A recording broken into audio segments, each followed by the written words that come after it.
온타리오주 토론토시가 백신 접종 의무화 정책을 빠르게 확대하고 있습니다. 어제시 공무원의 백신 의무화에 이어 오늘은 직장 내 백신 의무화를 골자로 한 가이드라인을 공개했습니다. 시에 따르면 직장인들은 백신 접종 여부를 회사에 알리며 미접종자는 의료적인 이유와 그 이유가 일시적인지 아니면 영구적인지를 제출합니다. 이후 미접종자는 의무 교육을 받도록 합니다.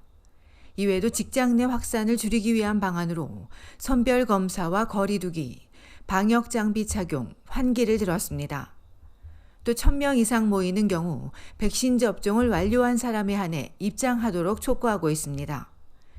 현재 토론토 대중교통위원회 TTC와 아동병원, 그리고 주요 시중은행들이 속속 의무화를 발표하고 있습니다. 온주 정부도 주 공무원 6만 4천여 명에게 백신을 의무화했으며 미접종자는 정기적으로 검사받도록 할 방침입니다. 이런 가운데 백신 접종을 거부한 온주의원 2명 중 1명이 보수당에서 퇴출됐습니다. 한편 온주의 코로나19 신규 확진자 수가 2달여 만에 600명을 넘어섰습니다. 전날 대비 어제 하루 650명이 확진됐고 2명이 추가 사망했습니다. 지역별로 토론토 136명, 필지역 113명, 욕지역 63명, 해밀턴 55명 등입니다.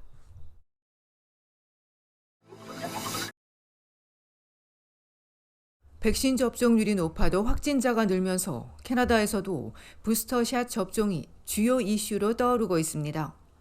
온타리오주는 면역이 약한 고위험군에게 백신을 추가 접종하기로 했습니다. 장기 이식 환자와 암 환자, 특정 약물을 복용하는 환자 등 면역 취약층을 제일 먼저 접촉해 3차 접종해 줄 예정입니다. 이와 함께 장기 요양원이나 시니어 주택 거주자 등 고위험군도 대상에 포함됩니다.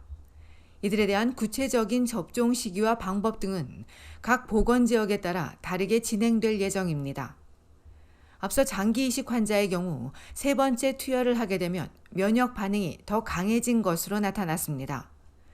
알버타주는 다음 달쯤 부스터샷 계획을 발표하고 다른 주들도 현재 논의 중인 가운데 국립접종자문위원회도 해당 자료를 검토 중인 것으로 알려졌습니다. 이외에 퀘벡과 사스카추완주는 해외여행을 떠나는 교차 접종 주민에게 부스터샷을 제공해 줄 예정입니다. 이런 가운데 미국이 전 국민에게 추가 접종을 실시하기로 해 논란이 일고 있습니다.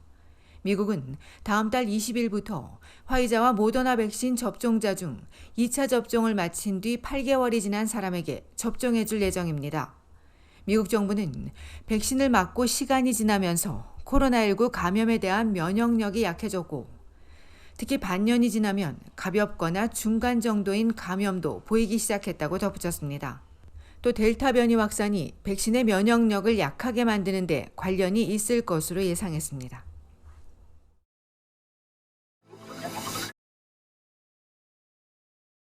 온타리오주 토론토 한인회가 평화 마라톤 대회를 개최합니다.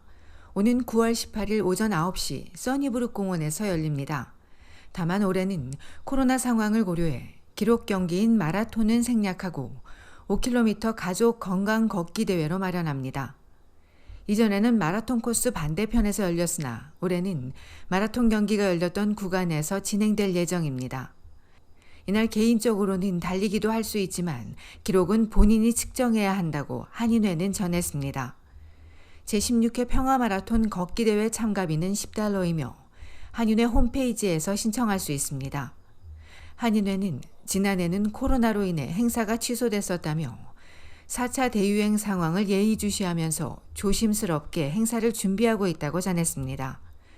이어 코로나 상황이 악화될 경우에는 행사가 취소될 수도 있다고 덧붙였습니다. 한인회는 함께 걸으면서 지구의 환경을 생각하고 가족에 대한 사랑과 화합, 공동체와의 협력과 나눔에 대해 생각하는 대회가 되기를 희망한다고 전했습니다.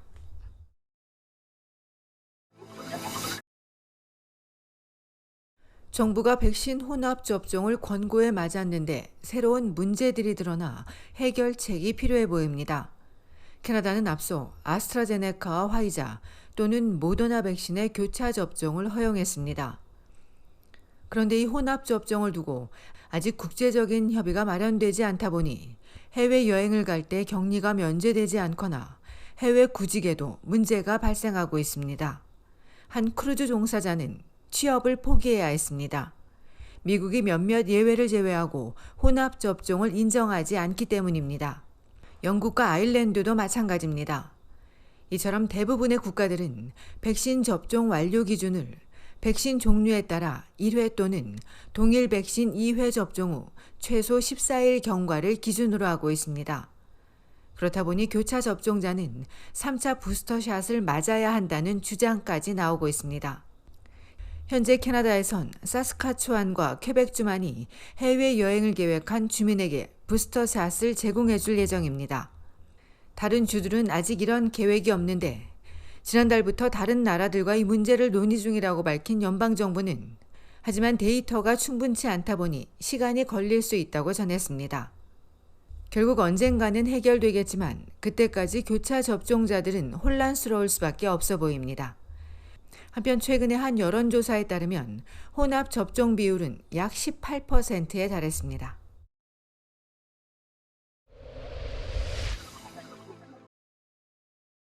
연하마틴 상원의원이 세계 한인 정치인협의회 신임 회장에 선출됐습니다. 마틴 의원은 지난 6년간 임기를 지낸 신디류 미국 워싱턴주 하원의원의 뒤를 이어 4년 동안 회장을 맡게 됐습니다. 마틴 의원은 뛰어나고 유능한 실행위원회와 함께 회장에 선출돼 영광이며 협의회 회원들과 함께 하게 돼 자랑스럽다고 전한 뒤 우리가 앞날을 내다보며 굳건히 지내기 위해선 선조들과 대한민국의 자유를 위해 싸운 모든 분들의 지혜를 가지고 합심해 나가야 한다고 강조했습니다.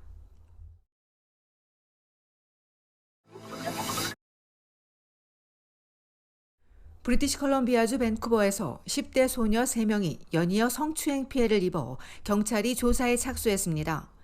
경찰에 따르면 자전거를 탄 용의자는 지난 17일 오후 4시 30분경 그랜빌 아일랜드의 산책로를 걷고 있는 11세 소녀 2명의 옆을 지나다 한 명의 몸을 더듬었고 이어 웨스트 6번가와 버치 스트리트까지 따라와 두 번째 소녀에게 범행을 저질렀습니다. 또 15분 후 사이언스 월드 근처 산책로에서도 15세 소녀가 유사 피해를 입었습니다. 경찰은 3개 사건 모두 동일범의 소행일 것으로 보고 추가 피해자들의 제보를 요청하는 한편 용의자를 쫓고 있다고 밝혔습니다.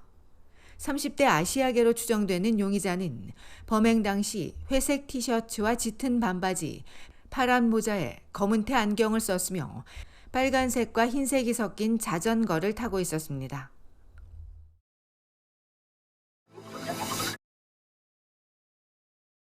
코로나19에 감염돼 병원에 입원했거나 격리 중인 실확진자 수가 급증하고 있습니다. 연방보건당국에 따르면 현재 전국의 실확진자 수는 2만 800여 명으로 2주 동안 2배 이상 급증했습니다. 코로나 팬데믹 이후 감염자 10명 중 9명이 백신 미접종자이거나 부분 접종자로 집계됐습니다.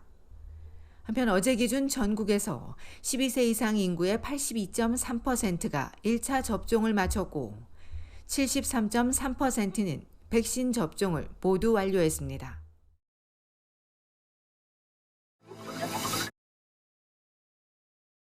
코로나19 4차 대유행이 확산하면서 비필수적인 일상생활에도 백신 접종 증명이 필요하다는 의견이 늘고 있습니다.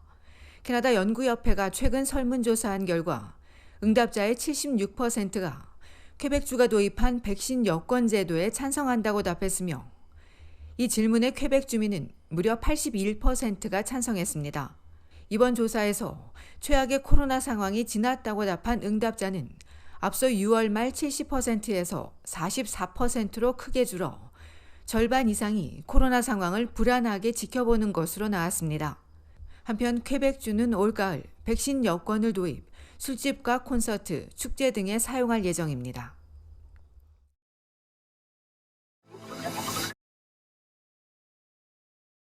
미국이 캐나다인에 대한 육로와 해상의 국경 봉쇄를 다음 달 21일까지 한 달 더 연장하기로 했습니다.